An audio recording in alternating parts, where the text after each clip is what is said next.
আসসালামু আলাইকুম দর্শক, আপনাদেরকে বাংলাদেশের সর্বদক্ষিণের যে এলাকাটি সেন্ট মার্টিন সংলগ্ন ছেড়া দ্বীপ বলে এটি। এই দ্বীপ আসলে জানেন প্রবাল দ্বীপ হিসেবে বাংলাদেশে তথা সারা বিশ্বে পরিচিতি পেয়েছে। এবং আপনি আমার আশেপাশে যা দেখছেন সবগুলোই প্রবাল প্রবালে সমৃদ্ধ এই দ্বীপটি ছেড়া দ্বীপ। আপনি সেন্ট মার্টিন আসবেন, সেন্ট মার্টিনে এত প্রবাল আপনি পাবেন না। আহ, এই এই দ্বীপটি জোয়ার ভাটার উপর ভেসে থাকে বা ডুবে যায়, পুরোটাই জোয়ার ভাটার উপর এই দ্বীপটি।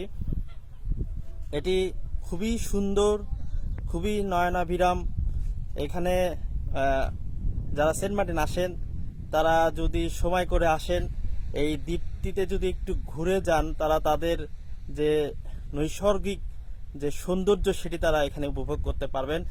আসলে সেন্ট মার্টিন আসতে হলে আপনাদের একটু সময় নিয়ে আসতে হবে।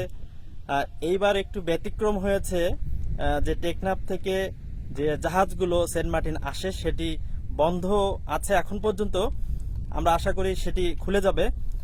কক্সবাজার হয়ে সেন্ট মার্টিন আসছে, সেটিতে সেই জাহাজগুলোতে 5.5 ঘন্টা সময় লাগছে, যার কারণে অনেকেই এখন আসার থেকে একটু বিরত থাকছে। 5.5 ঘন্টা জার্নি অনেক অনেক কষ্টের যারা পর্যটক তাদের জন্য।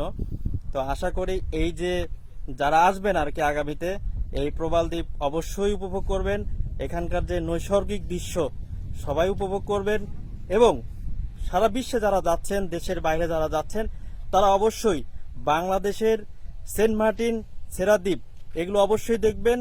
এখানকার যে প্রবাল, এই প্রবাল কিন্তু বিশ্বের অন্য জায়গায় থাকলেও বাংলাদেশের এত সুন্দর, এত নয়নাভিরাম, এত পরিমাণে প্রবাল অন্য কোথাও নেই। আপনারা দেখতে পাচ্ছেন আমার চারিদিকে প্রবালে ভরপুর। আমি যখন এসেছি সেটি সকাল 8টা। এই 8টার পরে যদি এরপরেই জোয়ার আসবে, তখন আবার এটি ডুবে যাবে। আবার বিকেলে আবারও এটি ভাটায় পরিণত হলে সব প্রবাল আবার দেখা যাবে। খুবই সুন্দর একটি জায়গা, খুবই সুন্দর।